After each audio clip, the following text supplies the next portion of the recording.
Hello, everybody, and welcome to the Author Interviews. This week, I am joined by OG Star Wars. Alora, thank you for joining us. Hi everyone, this is OG Stars. I'm OG Star Wars. I can't even talk now. I am your Legends girl, trying to make it in this discounting world. Thank you so much for having me on. Absolutely. I've been seeing your videos getting posted lately. Everybody's been talking about you. And I wanted to just get the chance before you got way bigger than me to help give you a couple subs. I don't know if that's possible. You're amazing. So No, you're gonna get there. You're gonna get there. So, Alora, I usually open these talks up with asking what were your creative influences? What did you like when you were a child, preteen? preteen, my creative influences. Well, basically, I grew up as an artist. I always loved to draw. So I always geeked out on again Star Wars to draw. I also liked growing up Thundercats and all those classic cartoons. Yeah, you're my kind of girl. There you go. So yeah, Thundercats births, so I'm like kind of showing my age here now, but yeah. And I also was into dancing. So I grew up dancing in my culture, Native American powwow dancing as a fancy shawl dancer. And then as I became an adult, I went into another style, which is called jingle dress dancer. And you can see a couple of my clips I left on my channel. Wow. And yeah. And I also got into competitive dancing within my school. So like hip hop, jazz, all that. Wow. Could you explain what those types of dancing are to people who Okay. might not know? Okay, so on top of this, so part of my background is for like 15 years, I taught Native American dance. So yes, I will explain. So powwow dancing basically is different style of dances that Native Americans and including our First Nations in Canada share throughout the United States. We travel and you can also compete and travel and earn money through your dancing. So jingle dance or fancy shawl, I'll start with fancy shawl. Fancy shawl is basically it's an outfit so that you wear and you have your beaded moccasins, your beaded leggings, all your beaded accessories, your plumes, and you have a shawl around you. And this dance is very agile and you have your arms out and you dance and you dance to the rhythm of the drum. And so again, you could probably find a couple clips of mine in there. And then jingle dress comes from the Ojibwe people from northern plains up into Canada, and it was a healing dress dance at the time when it came out in the early 1900s. A medicine man was looking for a way to cure his granddaughter, and from that vision, he was told how to create the jingle dress, how what type of dance and how it's supposed to be danced, how the dress is supposed to be made, what kind of songs were supposed to be drummed and sung. And from there, he did what he was told, outfitted his granddaughter, and a few women also were outfitted as well. They did the ceremony, and as she began to dance, she could hardly move. And after the ceremony, she was healed from whatever illness was ailing her. Wow. And yeah, and it's a beautiful story. And the dress is basically a long dress, and then on the dress is cones. So it's tobacco snuff lids or tin cones rolled up, and they're all lined up together on the dress. So when you dance, you hear, and they keep time, you can hear them jingling. And it almost sounds like rain hitting a tin roof. Beautiful. And yeah, and then how it became a powwow style dance is that the dance was then taught to my people, the Lakota. And from there, the dance has been kind of like turned into a contemporary style of dance that we see now today in powwows. But the root of the dance is still respected. So yeah. Nice. Yeah. And that's what I danced. That sounds beautiful. I'm going to check out those videos because that sounds really nice. Anybody who's interested, check that out. And you did competitive dancing for what, contemporary hip hop, you said? Well, yeah, I also do competitive dancing for powwow. So when my family travels on the powwow trail, sometimes a powwow will be first through third place. However, you get a number, you go out there, dance, you line up. You get judged for your dance style, how you keep rhythm, how well you know how to dance to the song. Mm-hmm. And I've won like $1,000 for first place. So wow, yeah, before. That's so awesome. Yeah. You're braver than me. You wouldn't want to see my big butt out there. I would embarrass everybody. And then and then on top of that, competitive dancing in junior high. So I made the dance team. So we've, traveled down to LA and competed against other schools. And our school was made like second place and seventh place for both of our teams that we had. And there was like over like 30 schools competing down in LA. And then from there and from my dance experience, I also got into belly dance, and I still do that on occasion, but I made it on a troupe. And the type of belly dance is rock sharki, which is Egyptian style belly dance. And I have shared clips of myself, dancing on my Twitter, not dancing, but, regular photos. And that has been such a great experience as well. It is great exercise, and men do belly dance as well, but it's great exercise, especially for women. And part of the history behind belly dance is basically the women traditionally would be separate, and the type of moves and stuff that you see were also preparation as a woman for birth and life and all that. Really? So very interesting. So it wasn't really a particularly man or a dance for men. It was a dance for women. And also there was also like folkloric and stuff like cane dance. I could do cane dance, like the Egyptian style cane dance, rock sharki. But also too was also celebration as well. All that. So it's a beautiful style dance, and I really, really love it. Do you find cultural similarities between the different styles? Yeah, when it comes to the lore between belly dance, rock sharki, and why the women dance, how they do and stuff, and also too with my culture, when women, and this might be TMI, but I'm just going to share it. When women would be on their monthly, they would go off by themselves and take care of themselves, and so they would basically call Ishnati, dwell by themselves. And that's the same with the culture in the in the Middle Eastern. The women used to go into the red tents, and that's where they would spend time alone, separate from men as well.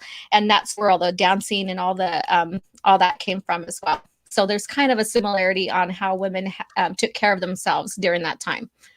So was that a spiritual reason that they separated themselves during that time? Yes, for my culture, yes. Because women were considered, because we are life givers, we are considered more sacred. And so during that time, we were at our most sacred. So we would go off in Ishnate, or go off and dwell by ourselves in those camps because we were we were considered more sacred. So any kind of ceremonies that were happening, we didn't participate in, because we were, I wouldn't say more powerful, but because we were in such a spiritual way that sometimes that would we would contradict what was going on for the ceremony, if that's the better terms to put it. So yeah. No, I understand. I think I'm Wiccan myself, so I kind of understand the difference between the masculine and feminine energies, and how something like that could work against the circle. I guess that's how I would put it. Beautiful. Do you think that those types of similarities in dance and philosophy is one of the reasons that you expanded into Middle Eastern types of dance? Yeah, it has, because it's women energy. There's a lot of women energy in there. And, in my traditional beliefs and stuff, we don't believe like women are better or men are better. We believe that we balance each other out. Right. And that's why right now in today's society, it's so confusing right now, especially with all this, political propaganda going on, even into our pop culture. Because go ahead.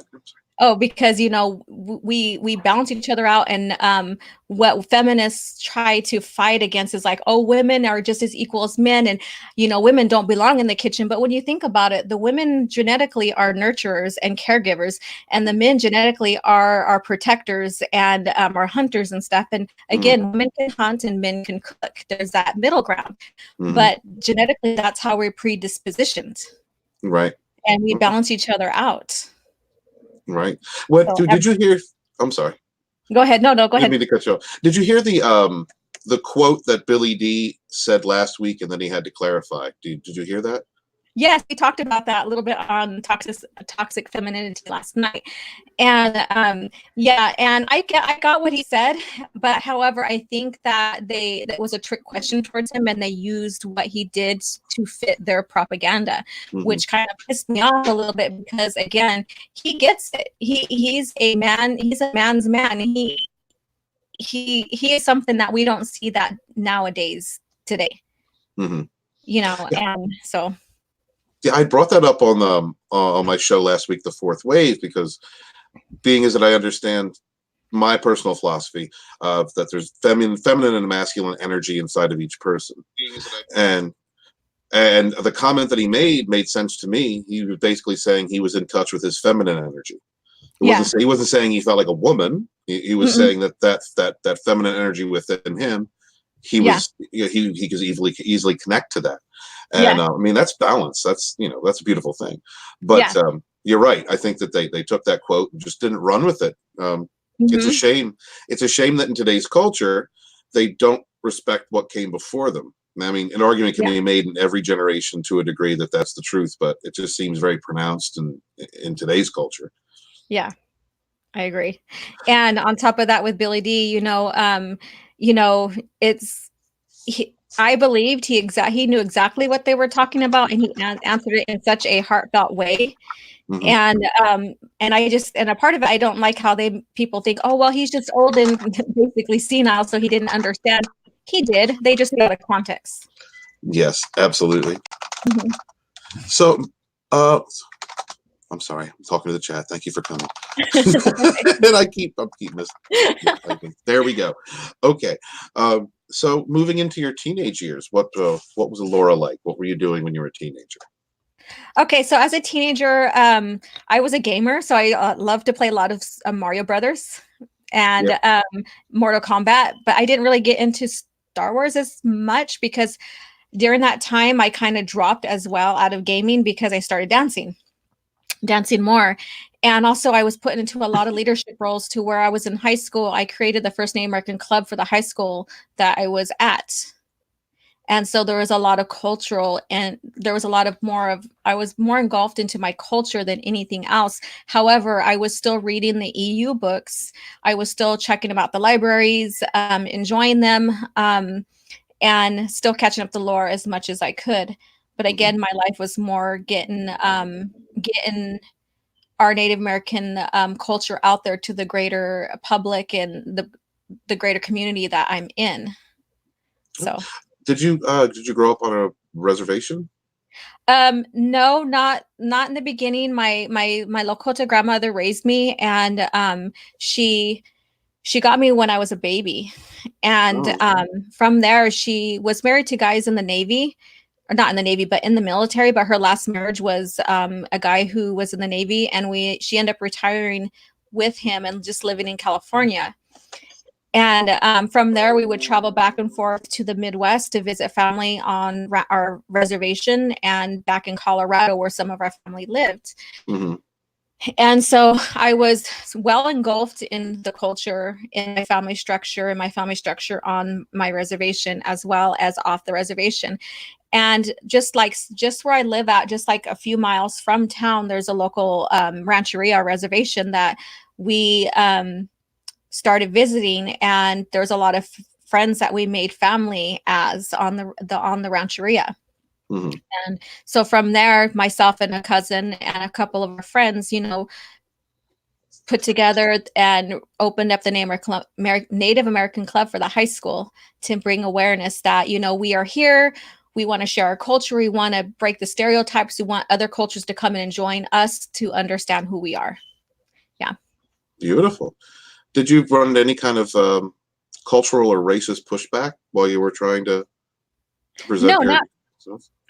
No. In Really? fact, the club now has evolved into something a little bit different, but it's still there. But when I was the president and the founder of it, we were the first of the club's history to do a Native American youth conference, and it was the last. I was kind of disappointed with that. Oh. So because of my love of my culture, and I'm also Filipino as well. because the love of my culture is what made me love the expanded universe, because there was so much lore and so much expansion, and just even the hero's journey with Luke Skywalker, and then Anakin's fall and rises dark, or fall as Anakin and rises Darth Vader, and his redemption. There's a lot of like nuggets of lore and culture within that can resonate with anybody from any culture. Mm-hmm. Yeah. Well, can you expand on that? Like, what connections did you find within the EU with your own culture? So like basically, like overcoming trials and tribulations, and that's not necessarily cultural, but with me, it is a little. From seeing someone who was basically orphaned, and I was never really orphaned, but I was taken by my grandmother, and she was my mother, my father, everything to me, and raised me. I was abused as a child. So basically, like shaken baby syndrome and everything, blood transfusion of the baby. So this is getting kind of deep. And I'm not afraid of sharing this. I've shared this in Native American Women's Conference as a keynote speaker. So, so from that, she took me, and the doctors were telling her when I was supposed to get shunted, the water taken out of my head from the shaken baby syndrome, that I may not have any chance of like any I may be disabled, I guess you could say. And so when I was supposed to have that operation, she prayed for me that night, and then the next day she woke up and she asked Creator, or however you want to associate God, Creator, if she could have all my pain. And so when she got up, she got dressed, she was so swollen.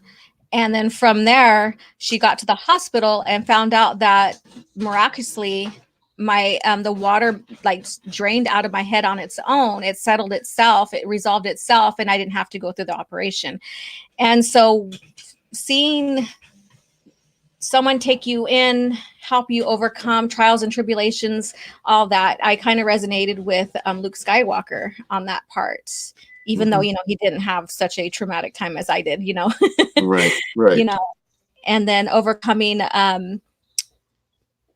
like I was always told by some of my family members that I would not amount to anything, that kind of thing. So just overcoming those kind of trials and proving myself, kind of resonated with me with the EU. Wow. Blessed be. OG, I'm gonna be your friend. We're gonna get along. That's beautiful. Yeah, I mean that's very difficult things to get over, and people who have been through traumatic experiences in their early life to latch on to or identify with characters in a modern mythology that means so much to us. I don't think that people who don't have that shared experience can understand just how much of a deep connection you can have with characters like that. I mean, our stories are who we are. Our mythologies are just reflections of who we are. Yeah. And then also too, I'm going to just expand a little bit more, and this is more on the cultural part. Sure. So as coming from a people that are from the Northern Plains, and I'm sure you're aware of like the Little Bighorn and Wounded Knee and other little battles that you may have known from history, maybe not, but knowing, seeing how we are fighting for our own home territories and our way of life kind of resonates with the rebellion side of the EU. And so that's how I resonate too, because we are fighting to keep our way of life, just like when the rebellion was fighting to keep their way of life from the empire. If that makes sense. It makes total sense. Yeah, absolutely. Yeah. I love talking to different people. That's great, sweetheart. So moving into your 20s, what was Alora doing? In my 20s, I had my second child. Yeah, so I was 21 when I had her. And so that was in 1999, and that's when we started getting the prequel trilogy. And what did you think of the prequels? I liked them from the beginning. And again, the only thing that I always critiqued was, George Lucas could have done a better job on some of the some of the character development a little bit with Anakin a little bit more, and some of the dialect between the characters. However, I loved how, and I'm a big person about the continuity. I like to annotate my books. So I write in my books and cross-reference, like this book is linked to this book and that book and then to this movie. And that's what I like to do when I compare and contrast, is like, even if I'm just sharing a novel, I'll say, okay, this book ties with this book and that book, and it ties within the lore of the foundation of the movies with, you know, in this scene. And so I like to do that. So I like to geek out or nerd out on that kind of stuff. And so when I seen the Phantom Menace, I actually, and I'm probably one of the few people, but I liked how the pod race progressed the lore, because without that damn pod race, we wouldn't have Anakin coming out of slavery and being discovered. Right. Yeah. Yeah. I accept the flaws of the prequels. I'm a defender. Yeah. I accept the flaws because I like the story. I do like the stories. Yeah. And I like Qui-Gon, but he Yeah. died so early on. I know. It was part of the story. It was part of how the progression of the story. So yes. So you weren't a fan of creepy Anakin in Attack of the Clones? Whew, that was a horrible love story. That's the worst. That's the worst thing about the prequels, in my opinion, was that love story. I think it was really cheesy. That's the one thing I critiqued about, is the dialect, how it could have been written a little bit better. However, I know how, like, when you look at his character and how much conflicted he is, he came into the Jedi Order with attachments already. And then he loses his mother. So he's already he already has that pitted against him. Right. And so from there, he's dealing with attachments. And so from there, he wants to, in a sense, have someone in his life that he can love, because he doesn't have his mom in his life anymore. And so we have this angsty teenager turning adult kind of thing, trying to figure it out, knowing he's the chosen one, but knowing he can't have attachment, but knowing that Jedis also are permitted to love, because that's the basis of who they are. And so we have this whole pitted conflict that's going on with him. I get how he's trying to portray it, but it could have been written a little bit better. Yes, a little bit. Just a little bit. Just a little bit. You can't deny the flaws in certain art, but I think that sometimes the flaws accentuate just how good the things that are done well are. Yeah. Were you reading the expanded universe before you saw the prequels? Yes, I was. I was, like I said, I would go and check out books, because at the time we couldn't afford much. And then of course, I had my dancing that I was doing. So that's where the money was going, so, and then I also was in the band. I did everything. I'm like this all around person. I did everything. So I was into art. I've been drawing since I could remember picking up a crayon. I used to love watching Bob Ross all the time on PBS. So I'm like an all around person when it comes to creative arts. And, so my time reading the EU was checking out whatever I could find in the library until I got older. This is my teenage years. And then as an adult, I kind of put them down a little bit, but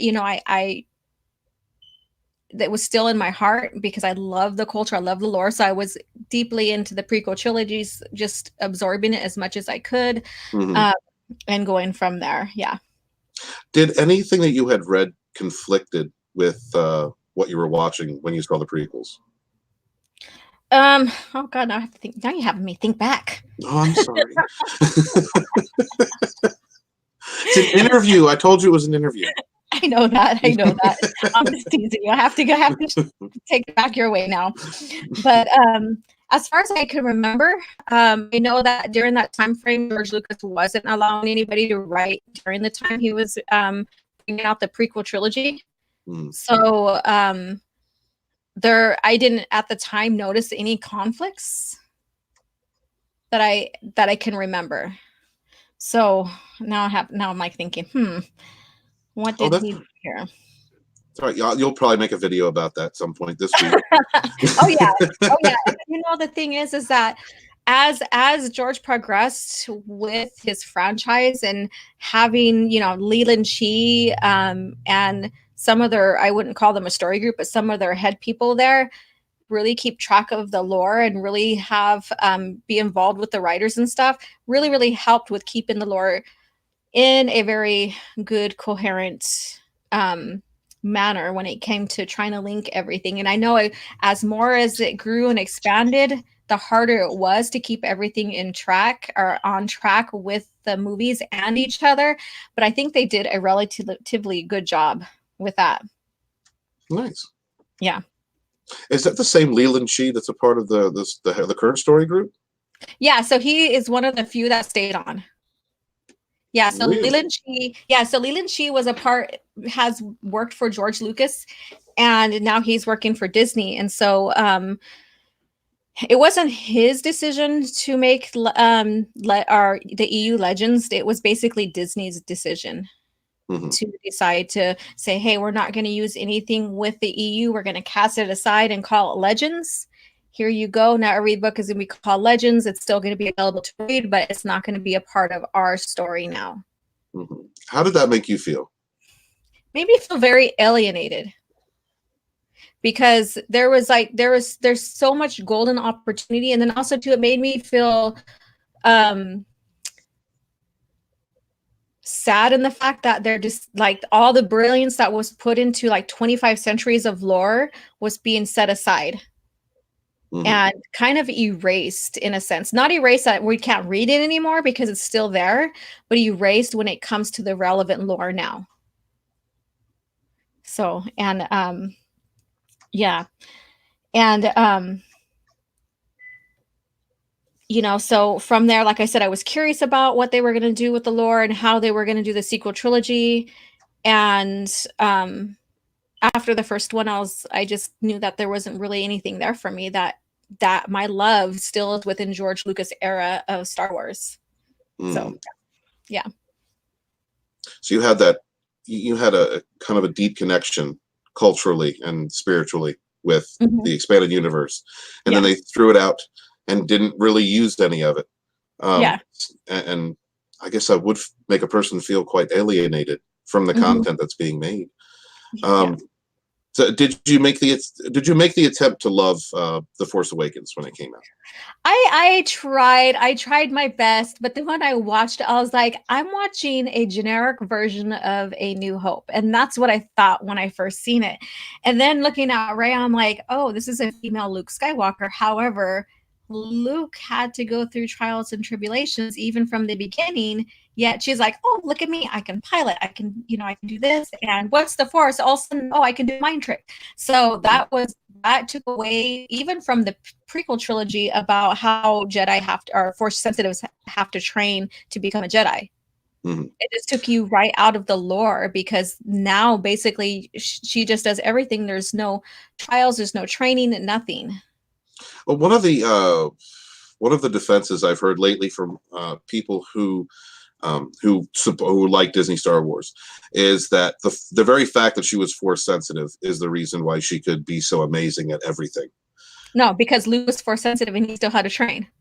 Right. Anakin, the chosen one, who had, and I'm going to just use him right now, from Qui-Gon, had the most midichlorians, even more than Yoda, still had to train to use it. Now, Jedi, when you're Force sensitive, you have an innate Force ability. That's instinct, and it's proven because you have Luke Skywalker using instinct to shoot and pilot, like when he used to race in Beggar's Canyon and shoot womp rats. And then with Anakin Skywalker, I almost said Anakin Solo because I just did something about Anakin Solo, but that's way down the road. Oh, I know. That's the grandson. Anakin Skywalker and his pod race and his innate force ability that gave him that instinct to pilot and maneuver. It's all like you have innate instinct with the Force to use it in such a small manner, even if it's levitating as a baby, something very, very small. However, as you grow up, as a baby, you don't remember what you've done. And I'm just going into here now kind of ways, like as a baby, you don't remember anything when you become a small child, like what you did as a baby. So, so I'm going with that. So the innate Force ability is there so you can use the Force. However, you still have to mature and grow and learn how to use it. And in the original EU, you have different Force societies that train in their own way on how to use the Force. And that's just the same thing. Just like the Jedi, you have to train to use the Force. I want to see some Force witches in this. I wanted to see a little bit in the sequel trilogy, and then, well, Jedi Fallen Order had a little bit of Dathomir on there, so I was happy to see that at least. Yeah, I do enjoy that. That's one of the aspects about the EU that I did like, was the different types of Force users. It wasn't just Jedi and Sith, and that expanded to me just the I guess the legend of the Force itself and how it can be used. Yeah. Did you see any parallels between the Solo twins and Rey and Ben? Yeah, well, there was you can kind of tell that Ben Solo, and I just don't like the idea that they call him Ben Solo, because I'm so favoring Ben Skywalker, and there is more truth to Luke and Mara Jade's naming him after Kenobi, because he is the one that protected and watched over Luke since he was a baby. You're starting to sound like a Star Wars fan, Laura. I'm warning you. Okay. Sorry, go ahead. Yeah, just a little bit, right? Just a little bit. Just a little bit. You're making a little bit too much sense right now. I'm just throwing some truth bombs out there, okay? And so with Ben Solo and Jason Solo, Ben Solo, like I said earlier, is a basic generic knockoff. However, his progression, and he's a somewhat decent character. Ben Solo, they could have done a lot more with him, but he's also Vader 2.0. They try to make him in the vision of Vader, or even a fanboy of Vader, which is very off-putting to me, because there's not going to be anybody as good as Vader. Like in Star Wars, he's like the all-time baddie. Well, I wouldn't say in general, but I mean with the movie lore. Yeah. And so I'm talking about the movies right now, not the EU, because everybody has like even Revan or Bane, or they have all their favorites when it came to some of the Sith. And so we have Jason, who is a knockoff, or Ben, who's a knockoff of Jason Solo. However, we didn't really get. You have to read about Jason Solo in the EU too, but with Ben Solo, it's not very clear, other than seeing or having that scene with Luke over him, trying to kill him because he's seen a Force vision of him. Of all the far-reaching things, I'm sorry. Go ahead. I'm sorry. And so with Rey, I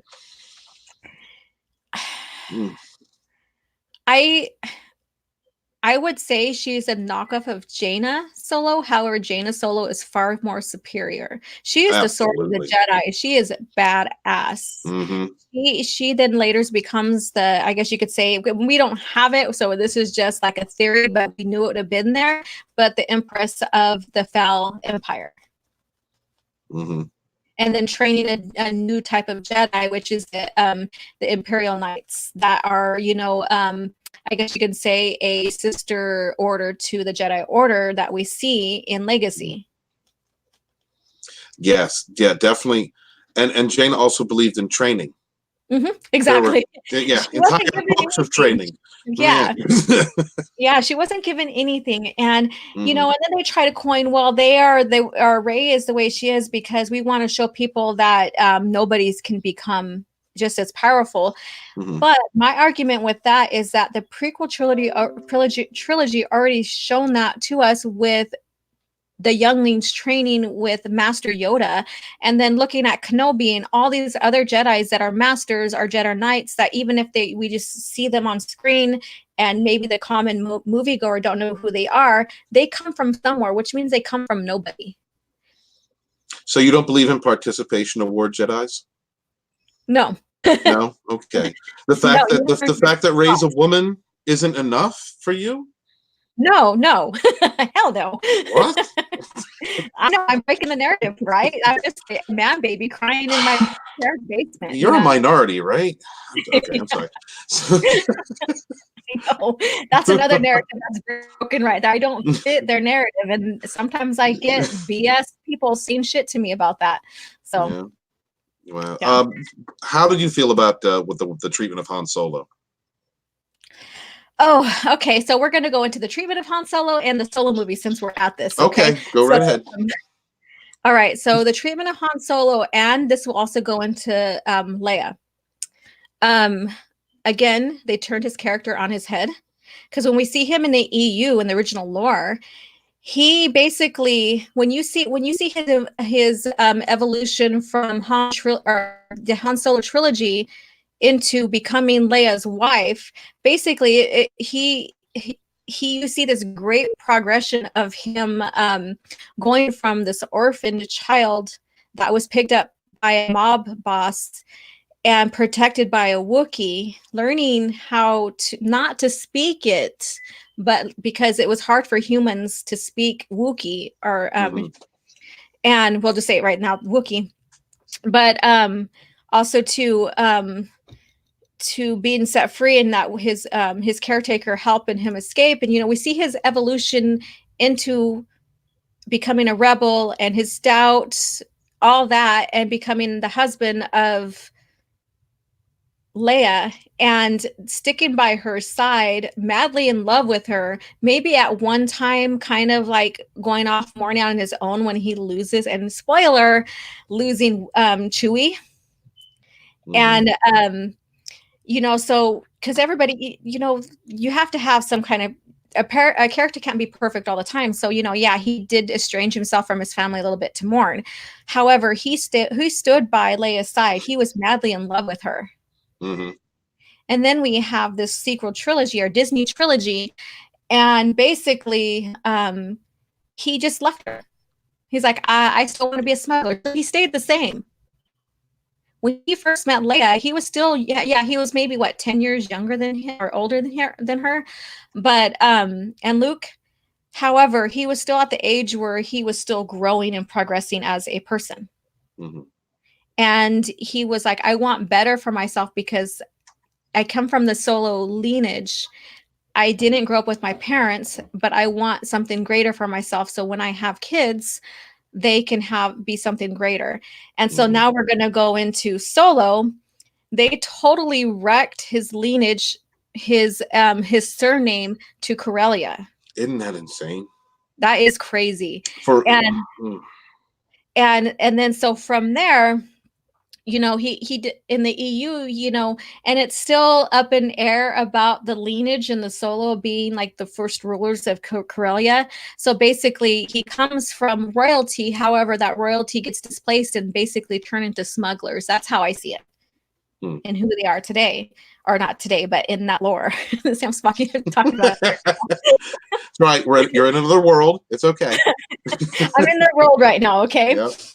And, yeah, so so they destroyed his lineage, and it's just heartbreaking all around that they take away his name, and basically Imperial gives him his name in such a grotesque manner. I'm just gonna call it that way.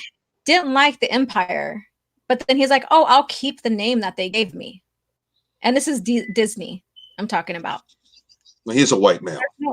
Yeah, of course they have to destroy the white male. And I just it's just the propaganda that's going into that. And so from there, we from the Solo movie compared to even the Corellian trilogy that's later on in the lore, he gets to meet some of his relatives, and it sets up, another more dramatic character, Thraken Solo, and how he is like the opposite of Han Solo. And so, now we don't have that in the lore. And if they ever brought Thraken back into the lore, it's not going to be the same. Just like when they brought Thrawn back into the Disney lore, he's not the same. It's not the same Thrawn that we grew up knowing and loved. And in the 99 and that growing up, I really got into the Thrawn trilogy.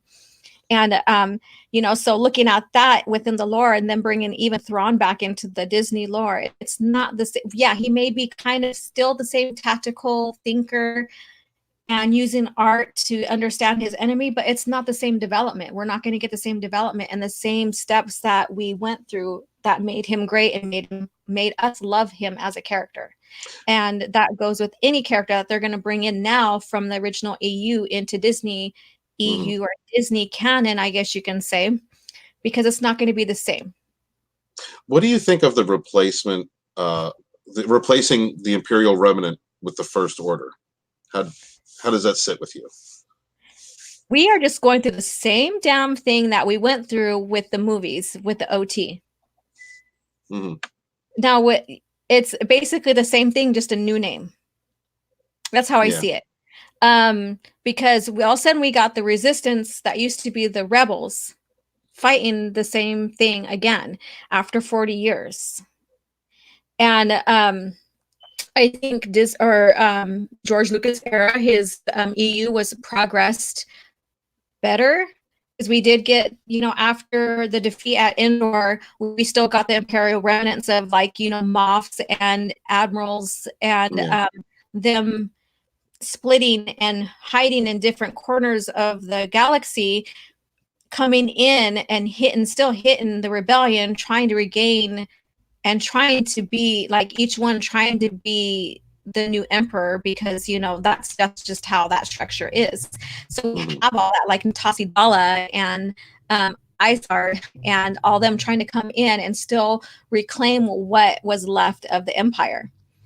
And so it took them a very long time to fight them, and I guess you could say mop up. With Disney's, they did it within a year, one standard year in the lore. Wow.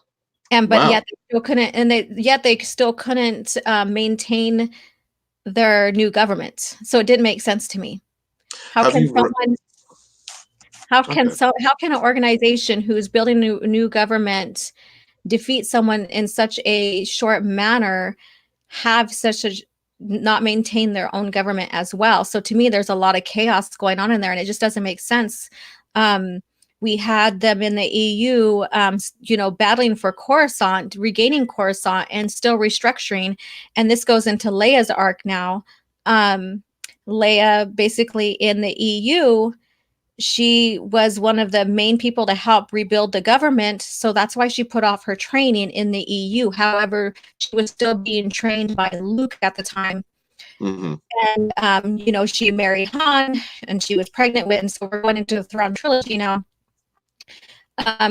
We have her, actually, well, let's rewind. Let's go into Tatooine Ghost. So she's still making peace with herself and her heritage, and discovering who she is. She was left a journal, a journal basically of that was her grandma Shmi. And so from there, she learned about more of her father's legacy as Anakin, the 9-year-old Anakin, and what he did on Tatooine, and then also and I'm going to give a lot of spoilers on here, and I encourage you guys to read this book. It's amazing, especially if you love Leia and want to see how she made peace with herself and her Skywalker lineage. And so she got to firsthand hear what her grandmother had to say about missing Anakin in her life on Tatooine.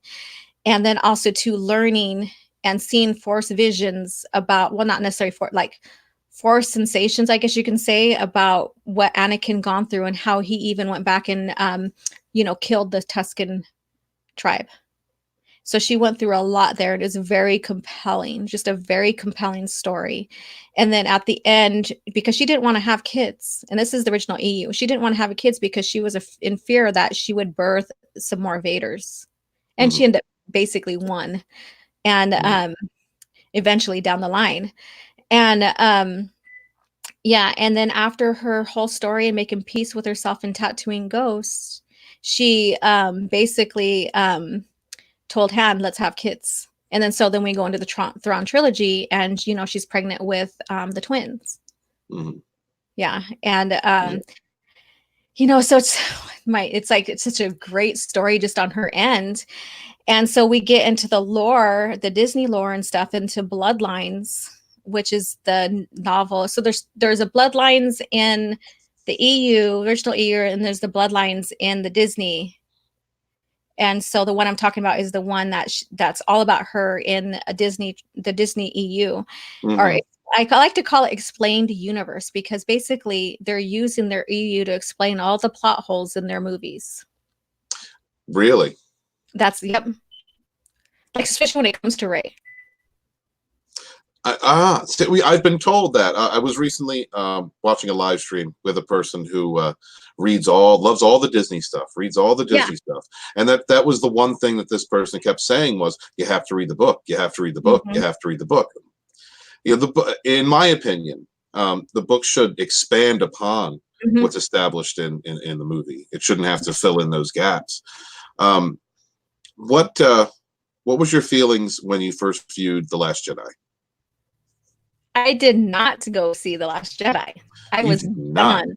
However, I watched like Muller's, his thing on The Last Jedi, which is very fun to watch, and I like to go back and watch it again. But I watched a lot of YouTubers spoilers on The Last Jedi. Why I didn't watch it is because I had that bad feeling, and to quote Han Solo, I have a bad feeling about this when it came to Luke Skywalker. And so Hmm. I was like, I'm not going to go watch it. I have a feeling they're going to turn Wow. his character on his head. You were ahead of the curve. You were Fandom Menace before we were. You were back there with Jeff Hicks, and you Hmm. saw it coming as soon as The Yeah. Force Awakens came out. Hmm. My Seen it God. coming, and I was like, no. So basically, I went and I just researched it. I didn't watch it. I will not buy the movie. I won't. The only movies I have is Rogue One and The Force Awakens, and they're just sitting there on my shelf. Did you I like have Rogue not One? watched it. Oh, I thought it was an okay movie. I like some of the characters in there, um, but I like the original again much better when right, it came right. to the Death Star record, getting the plans and all that. And Han Solo, even the Han trilogy also goes into that a little bit as well. You have so many books that go into each other and go into lore and expand on each little corner, especially if they're around that time frame. So you find a little bit more nuggets in there, and you can have more character building, and you see how vast the rebellion was with its little pockets of rebellions here and there, like from Corellia and different areas, and how they all came together. So Disney Star Wars defenders often say, and maybe you can clarify this for me, they say that George Lucas wasn't involved in the creation of the expanded universe. And so he didn't even know it was going on. Is this okay, so first of all, people who say that make George look like he doesn't know how to run his business. As hmm, anybody, and I own my business. I back behind me, this is my art studio where I do my art, where I teach Native American bead techniques, making moccasins, all that. And I also sell beads. So that's a bunch of beads behind me. hmm, And so this is my business, and I also, have my own yoga business. And as a boss, if your employees are doing the very opposite of what you want for your company, that's when you fire them. hmm, So if you have your employees like Leland Chi and all them creating continuity with the movies and creating such a vast universe of 25 centuries of history and lore, and saying it's canon because it ties to the movies and stuff, but then yet George is saying it's not, then there's miscommunication there. That means that there's no structure within the business. So why would the employee say something indifferent from their own boss? hmm. They would be mirroring exactly what their boss is saying.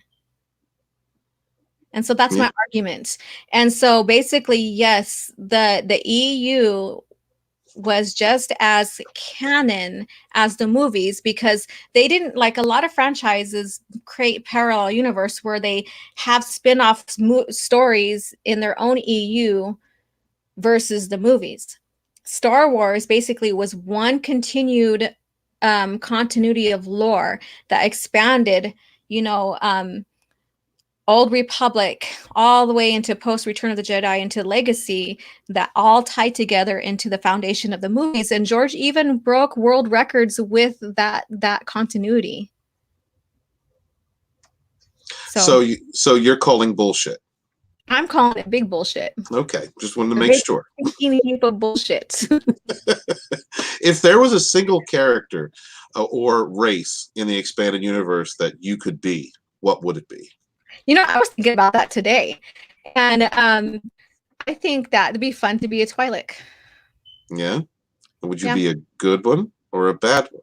I don't know. I didn't really think about that one. Sometimes being bad is fun. Yes. Sometimes being bad is fun, but yeah, that would be fun to be, you know, like to be something non-human or like a humanoid species, but not necessarily human in a Twilight. I was thinking about that today. I was like, I wonder what color I would be and what would I do, or what, you know, I just kind of, you know, and sometimes I'll think about, well, if I cosplay, what would I do? What would it be? Or like, because of like, I teach yoga and I do yoga and all that. I'm like, I wonder what, with my experience, with my flexibility and all that, I wonder what character would be that would fit me if I was to cosplay. Unless anybody can answer that in the comments, you guys.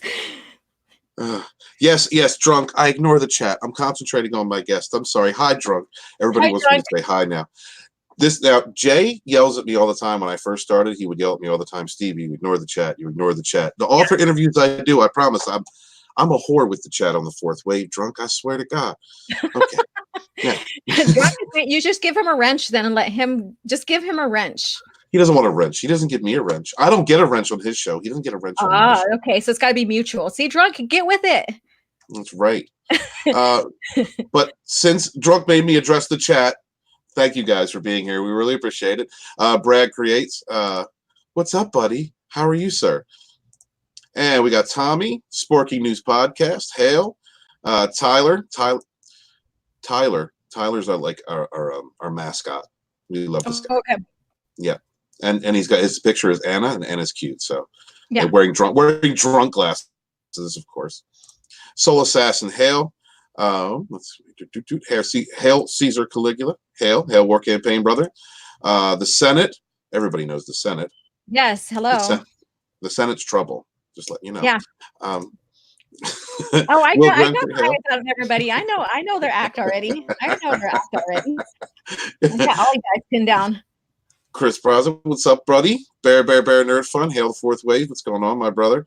Good to see you. 19K Fox, a sexier man than Drunk 3PO. How you doing? Hail, brother. No homo. And let's see, Great Troll. Like romance, that's all.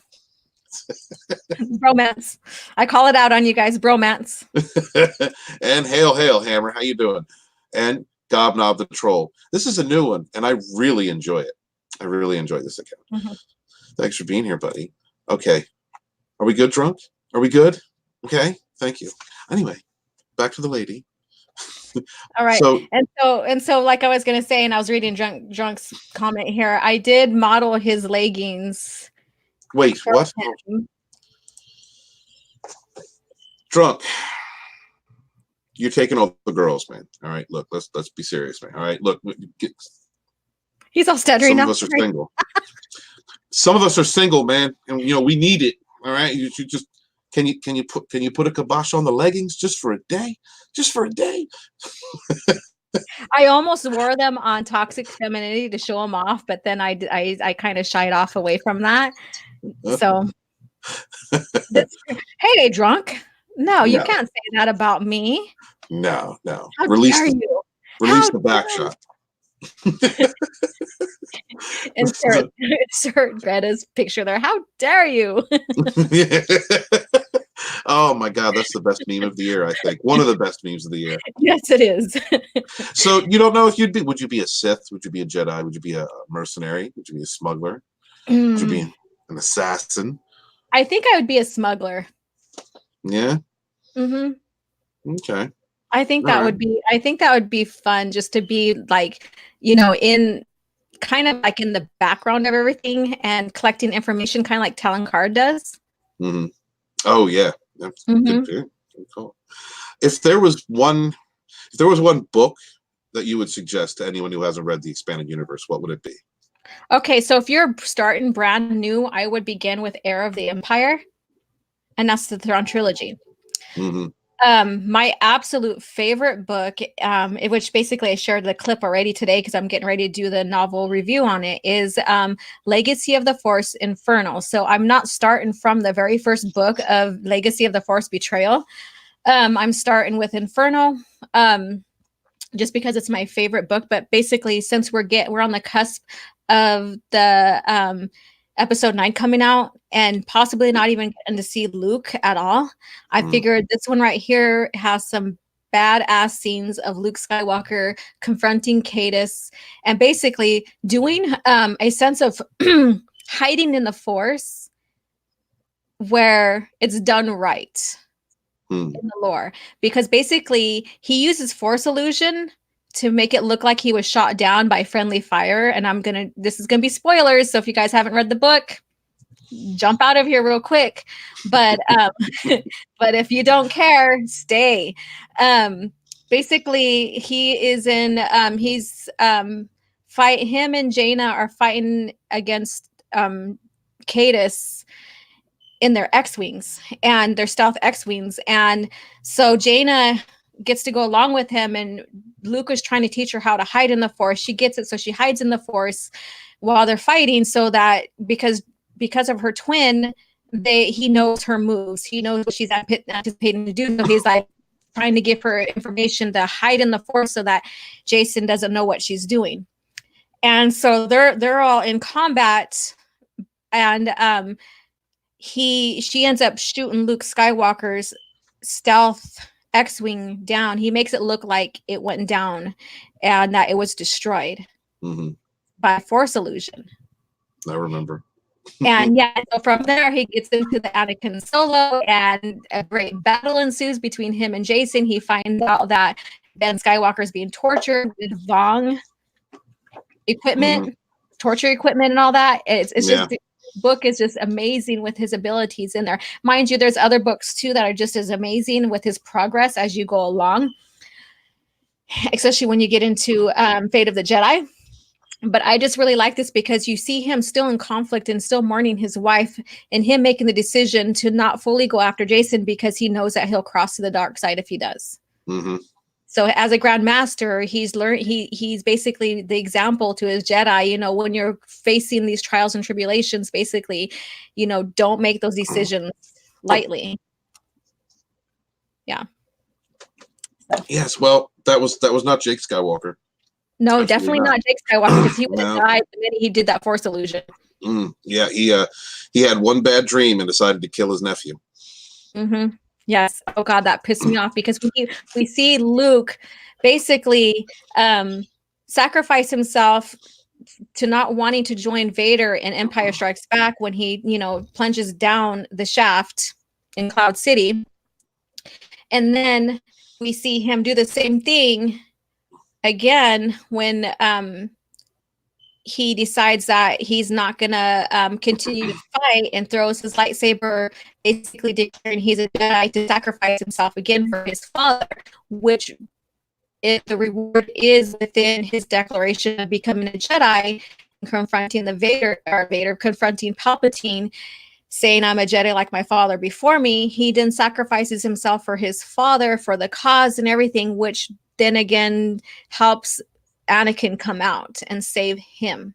So that's very compelling. And so now that he completed his hero's journey, so he completed the underworld and the basic world in his hero's journey, coming out as a Jedi transformed. That's the end of the hero's journey. So now he's basically the sage, the master, the trainer.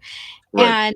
And so that's what we're supposed to get in this new trilogy, is him training and being the master, showing by example, not regressing to where as if he was before Empire Strikes Back, acting on that type of impulse. Yes. Yeah. A master Vader. Yeah.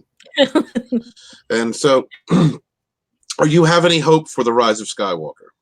No, and I It's a won't go fair watch it answer. either. I'm not. It's a I'm fair not answer. watching it. Not even going to go see Cats.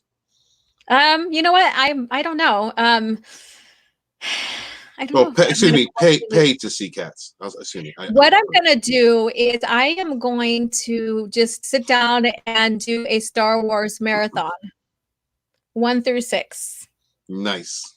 Yes, 1 through 6. I'm just gonna have a good time, just chill with my family, popcorn. It's the holiday season coming. Christmas is gonna be 5 days right after, our Christmas Eve, Christmas. And so I'm just gonna not worry about it. I'm gonna look for the reviews, the spoiler reviews. I'm gonna watch the spoiler reviews and see what people have to say about it. And I'm going to enjoy the movies and enjoy the EU. I might pop on a couple of audibles from the EU and maybe listen to that as well. OG Star Wars, real Star Wars fan. Not even gonna go see it. Not even gonna pay for Cats. Just gonna Not watch even the gonna good pay for stuff. cats. No, no. Mm. And my Whew. channel is basically structured around the EU, the Mm. original lore. And so I'm not even considering doing a review. So I was about to lead into tell me about your channel. Yeah. Okay. So yeah, again, so my channel is geared upon, I'm the Legends gal. So my little mantra to it is I'm your Legends girl trying to make it in this disc canon world. And what disc canon means is DIS is for Disney and canon. So disc canon. So that's what I mean about that. So I'm trying to make it in this world where it's not making sense in the Star Wars lore. Mm-hmm. And sharing with everybody who wants to learn more, get it, or expand on the original lore. That's why I'm here. I think I have recruited like maybe quite a few since I started on introducing the lore to people already, or returning them back to the lore. Beautiful. Yeah. That is beautiful. Are you going to be putting out any shows? Are you getting involved with any live streams with any other people? Yeah, I'm going to be on Mary's Mayhem Wednesday. I am setting up to be on one of Matt Wilkins' live streams. I think maybe his nightcap, and so he's one of the big major EU Legends guy as well. And let me see what else. What else is there?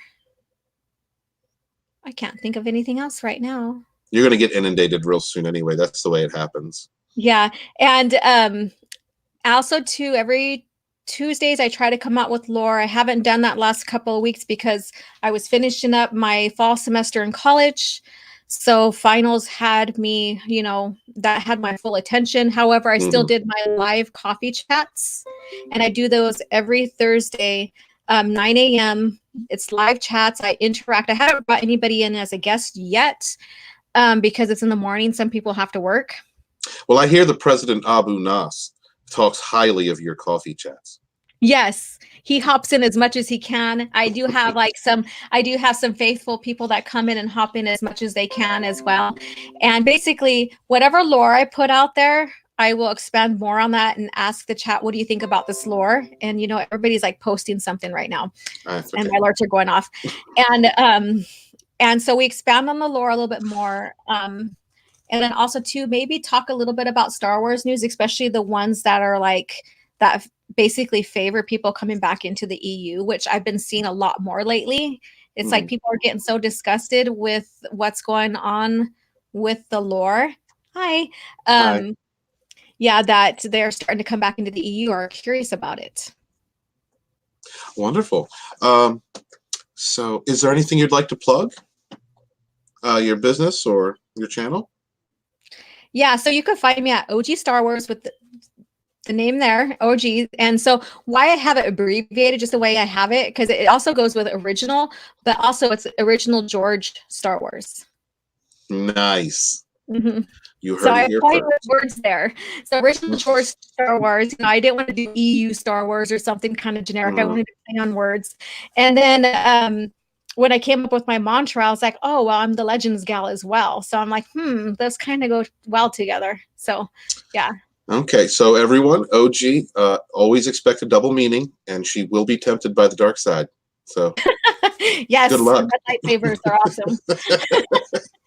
And I like to be a Uh-huh. smuggler too. I like to research and stuff. And another quick note about myself is I did a lot of, like I said, I've done a lot of stuff in my life, and I used to be a background investigator for a gaming commission.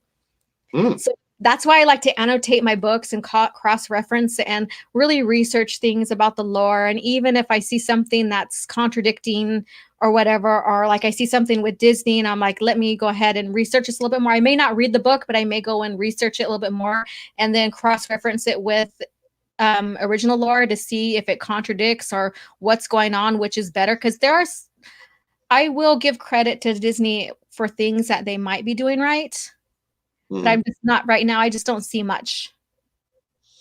I don't see much of it. What about, oh, yeah, real quick, Mhm. have you seen The Mandalorian? Yes, I actually been doing reviews on that. So those are my compare and contrast ones that I've been doing with the Disney, and that's the only ones I've been doing with Disney. I Mhm, love the Mandalorians, and I'm still expanding myself and the knowledge of the great diverse culture that Karen Travis has made with the Mandalorians, like the mhm. language, all of that.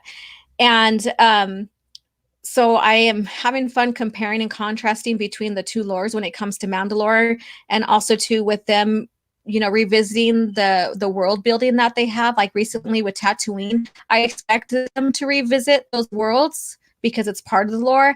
I don't expect them to make characters look like some of our leading characters that we grew up and love, because then that's just making a generic Right. character. I want Right. a new character that stands on their own without having to look like a Han Solo 2.0. Got you. And yeah, so I do a compare and contrast, and that pisses people off because they don't like the fact that I'm taking the old lore and comparing it to the new. And you're winning every time. I would like to say I'm winning every time, but I tell people that I don't think that Disney Star Wars has anything for me. Mhm, However, if you like them, that's great. It's still Star Wars. Just don't come back and talk crap to me. mhm. I respect your love of what you love for Star Wars if you respect mine. And even those people who love both sides, I'm like, good for you. That's great. And then the ones that are just avid original lore, George Lucas era love Star Wars. Mhm. I have respect for them. Just don't come back and give me hell about it, and I won't give you hell about it. And that's how I see that. Beautiful. That's wonderful. Everyone, please check out OG Star Wars. Check out her channel. If you're into EU content, if you'd like to get brushed up on it, she's doing a little bit of Star Wars content as far as the Disney Star Wars, which is the Mandalorian. So that must Mhm. say something. That Yeah. must say something. Yeah, I'll be Uh, putting up my episode 5 review here pretty soon. I'm done with finals now, so now I get to concentrate on my channel a little bit more. So oh yeah, that real will quick. Is okay. is Baby Yoda cute or do you hate him? Oh no. Putting you on the I spot. I'm Team Baby Yoda if it helps. you're no, I'm not team Baby Yoda. Oh, all right, I'm Sporky, you sorry. win. You win, Scott. You win. Fine. Is he not team Yoda? Baby Oh, Yoda? he wants to see Baby Yoda thrown out of an airlock. He. I'm not that vicious like him and Ryan in them. Oh, Ryan. Yeah, I'm I, laughing. He's keeping me entertained with that, and just how he likes to stir that pot. That's quite amusing. yeah, I know. I love it. I love it too. That's why I'm Team Baby Yoda. But honestly, I want to see Baby Yoda end up being like a Sith Lord. Like he's not really 50, maybe he's 75. He's just like a really angry 5-year-old. That's what I want. An angry toddler. Right. The terrible juice going on. Thank you, everyone, for coming. Thank you, Laura, for showing up. I really appreciate you being here before you blow up and become a way bigger YouTuber than the rest of us. And take care, everybody. Be good to each other. Peace.